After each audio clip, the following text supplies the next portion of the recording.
আসসালামু আলাইকুম রহমতুল্লাহি ওয়া বারাকাতুহু। প্রিয় দর্শক বিন্দু, 2026 সাল চলে আসছে।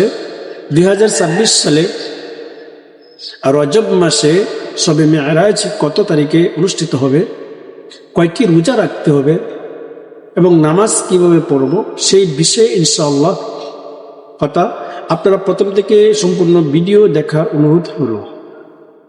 আলহামদুলিল্লাহ, আমরা যে প্রতিদিন নামাজ পড়ি, যে 5 ওয়াক্ত নামাজ, সেই নামাজ এই মাসেই আল্লাহ পাক রব্বুল আলামিনের কাছ থেকে এসেছিল। আল্লাহ পাক রব্বুল আলামিন নবীর মাধ্যমে আমাদেরকে এই 5 ওয়াক্ত নামাজ এই জমিনে নিয়ে আসছিলেন। সর্বপ্রথম বলে রাখি, এই রজব মাসের অগণিত নেকির কাজ রয়েছে এবং দোয়ার ফজিলত রয়েছে। এই রজব মাসে যখন আসতো, আল্লাহ রাসূল সাল্লাল্লাহু আলাইহি ওয়াসাল্লাম একটি দোয়া নিচে পড়তেন এবং সাহাবায়ে কেরামদেরকে পড়ার জন্য উৎসাহিত করতেন। দোয়াটি অর্থ খুবই চমৎকার, আর এই দোয়াটি নিজে পড়ে অপরকেও পড়ার উৎসাহিত করবেন। আল্লাহ রাসূল নিজে পড়েছেন এবং সাহাবাদেরকে পড়াইছেন।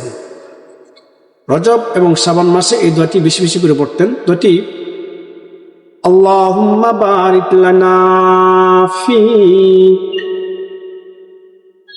আল্লাহুম্মা বারিক লানা ফি রজব ওয়া শাবান ওয়া বাল্লিগনা রমাদান।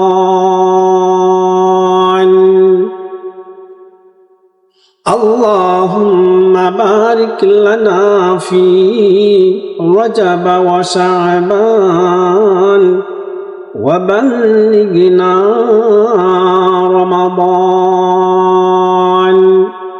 রজব আর শাবান মাস যখন নবী করিম সাল্লাল্লাহু আলাইহি সাল্লামের কাছে উপস্থিত হতো, যখন রজব এবং শাবান মাস আসতো, আল্লাহ রাসূল সাল্লাল্লাহু আলাইহি ওয়াসাল্লাম এই দোয়াটি বেশি বেশি করে পড়তেন।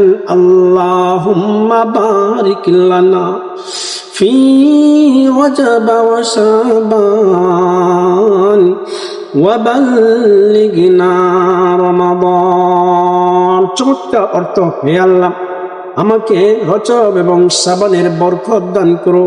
হে আল্লাহ, আমাদের রজব এবং শাবানের বরকত দান করুন, রমজান পর্যন্ত পৌঁছিয়ে দিন।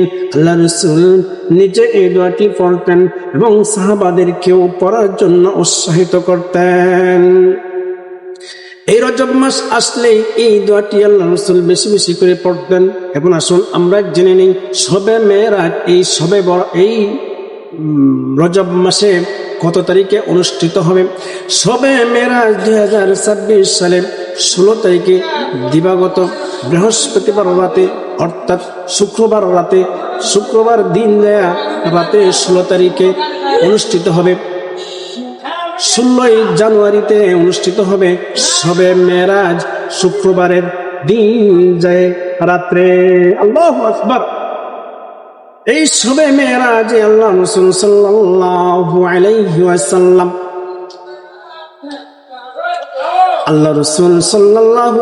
ওয়াসাল্লাম আল্লাহ তাআলার কাছ থেকে নামাজ নিয়ে আসছিলেন। শবে মেরাজে আমরা যে দিনে 5 ওয়াক্ত নামাজ পড়ি, আল্লাহ পাক রব্বুল আলামিন আমার নবী, মায়ের নবী রাহমাতুল লিল আলামিনের উপরে এই 5 ওয়াক্ত নামাজ ফরজ করেছিলেন এই শবে মেরাজের রাতে। এই জন্য এই মাসটার মধ্যে অগণিত নেকি রয়েছে, ফজিলত পূর্ণ রয়েছে। এই মাসে বেশি বেশি রোজা রাখার কথা বলা রয়েছে। এই মাসে বেশি বেশি করে নফল ইবাদতের কথা বলা রয়েছে। শবে বরাতের নির্দিষ্ট কোনো নামাজ নেই, শবে বরাতের নির্দিষ্ট কোনো রোজা নেই। আপনি এই রজব মাস আল্লাহর কাছে 4 মাসের মধ্যে সর্বোত্তম 4টি মাস, 12 মাসের মধ্যে তার মধ্যে একটি মাস হলো রজব মাস। এই রজব মাসে আপনি বেশি বেশি করে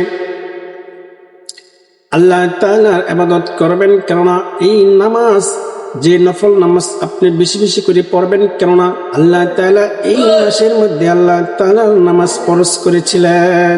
এই জন্য বেশি বেশি করে কি করতে হবে? নামাজ ইবাদত বন্দিগি করতে হবে। যত বেশি পারেন নফল নামাজ পড়বেন, যত নফল নামাজ পড়বেন আল্লাহ তাআলার সান্নিধ্য তত বেশি যাওয়া যাবে।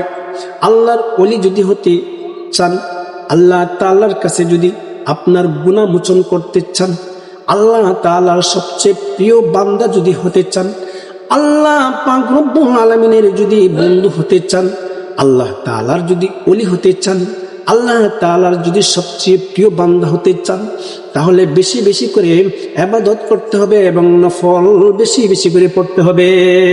আল্লাহু আকবার। নবী করিম সাল্লাল্লাহু আলাইহি ওয়াসাল্লাম এই মাসের মধ্যে বেশি বেশি করে রোজা রাখতেন এবং বেশি বেশি করে নফল ইবাদত করতেন, তাসবিহ তাহলিল এবং রোজা রাখতেন। এবং আইয়ামে 20 নবী করিম সাল্লাল্লাহু আলাইহি ওয়াসাল্লাম প্রতি মাসে রাখতেন 3টি রোজা। আইয়ামে 20 রোজা, প্রতি মাসে 3টি করে রোজা রাখতেন। আপনারা সম্ভব হলে সেই রোজাগুলো রাখবেন।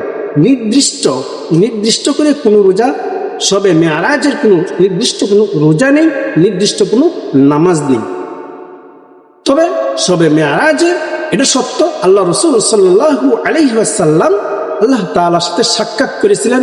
এই দিনে আল্লাহ তাআলার কাছে সম্পূর্ণ কাছাকাছি চলে গেছিল, একদম কাছে একে অপরের সাক্ষাৎ হয়েছিল। আল্লাহু আকবার। মায়ের নবী রাহমাতুল লিল আলামিনের সাথে যখন সাক্ষাৎ হয়, আল্লাহ রাসূল সাল্লাল্লাহু আলাইহি সাল্লামকে আল্লাহ পাক রব্বুল আলামিন এই 5 ওয়াক্ত নামাজ দিয়েছিল এই রজব মাসের মধ্যে। এই রজব মাস যদি আপনি সঠিকভাবে আল্লাহ পাক রব্বুল আলামিনের হুকুম মতন, নবীর সুন্নাত তরিকার মতন আদায় করতে পারেন, আল্লাহ পাক রব্বুল আলামিন আপনার হয়তো সমস্ত জিন্দেগির গুনাহ আপনি মাফ করে দেবেন। এই রজব মাসের মধ্যে আল্লাহ পাক রব্বুল আলামিনের বেশি বেশি করে জিকির করবেন, আল্লাহ তাআলার কাছে সবচেয়ে বেশি বেশি করে ইস্তিগফার করবেন এবং আল্লাহ তাআলার কাছে বেশি বেশি করে চাইবেন। জীবনের গুনার জন্য তওবা করবেন এবং জীবনে যা করেছেন সব কিছুর জন্য অনুতপ্ত হয়ে, ভুল যেগুলো করেছেন সেগুলোর অনুতপ্ত হয়ে আল্লাহ তাআলার কাছে তওবা করবেন। আল্লাহ তাআলা আপনার তওবা কবুল করবেন এবং আপনাকে নিষ্পাপ বানিয়ে দিবেন। সুবহানাল্লাহ। এই রজব মাসে বেশি বেশি করে আল্লাহ পাক রব্বুল আলামিনের তাসবিহ তাহলিল পড়বেন। জীবনের গুনাহকে সামনে নিয়ে আল্লাহ তাআলার কাছে চাইবেন। শেষ রাত্রে উঠে আল্লাহ তাআলার কাছে দোয়া করবেন। আল্লাহ তাআলার কাছে চোখের পানি ছেড়ে দিয়ে আল্লাহ তাআলার কাছে পুরার জন্য অনুতপ্ত হবেন। আল্লাহ রাসূল বলেন, আল্লাহ তাআলা বান্দার চোখের পানি জমিনে পড়ার আগেই বান্দার গুনাহকে ক্ষমা করে দেন। সুবহানাল্লাহ। জীবনে আমরা গুনাহ করেছি, অনেক গুনাহ করেছি, যে গুনাহ আল্লাহ পাক রব্বুল আলামিন ছাড়া কেউ জানে না। গোপনে করেছি, জাহিরি করেছি, বাতিনি করেছি। আল্লাহ তাআলার কাছে অন্তত 2 রাকাত নামাজ পড়ে শবে মেরাজের উপলক্ষে যে কোনো দিন, যে কোনো সময় 2 রাকাত নামাজ পড়ে আল্লাহ তাআলার কাছে ইস্তিগফার পড়বেন এবং দুরূদ শরীফ পড়বেন। যে কোনো দুরূদ শরীফ পড়বেন, যে কোনো ইস্তিগফার পড়বেন। পড়ার পর আল্লাহ তাআলার কাছে 2টি হাত তুলে আল্লাহর কাছে বলবেন, আল্লাহ গো, ইয়া রব্বি লাকাল হামদ কামা ইয়ানবাগি লিজালালি ওয়াজহিকা ওয়া আযীমি সুলতানিক। আল্লাহুম্মা আনতাস সালাম ওয়া মিনকাস সালাম তাবারাকতা ইয়া যাল জালালি ওয়াল ইকরাম। ইয়া যাল জালালি ওয়াল ইকরাম, এই দোয়াটি আপনি কমসে কম 3 বার হলে পড়বেন। দিকে হাত তুলবেন, ইয়া যাল জালালি ওয়াল ইকরাম, ইয়া যাল জালালি ওয়াল ইকরাম। এভাবে আল্লাহ তাআলার কাছে আল্লাহর গুণবাচক নামটি বলবেন। এরপরে বলবেন, ইয়া হাইয়ু ইয়া কাইয়ুম বিরহমাতিকা আস্তাগীস। আপনার যত পেরেশানি, যত টেনশন, যত আফত বিপদ, যত যা প্রয়োজন আল্লাহ তাআলা আপনাকে সব গায়বী থেকে পূরণ করে দেবেন। আপনি ঋণগ্রস্ত পেরেশানির মধ্যে আছেন, আপনি আল্লাহর কাছে চান, আল্লাহুম্মা কফিনি বিহালালিকা আন হারামিকা وفي فضلك من سواك আল্লাহ আপনাকে উত্তম রিজিক দান করবেন, ধন সম্পদ দান করবেন, হালাল রিজিকের ব্যবস্থা করে দেবেন। আল্লাহর কাছে এভাবে যদি আপনি চাইতে পারেন।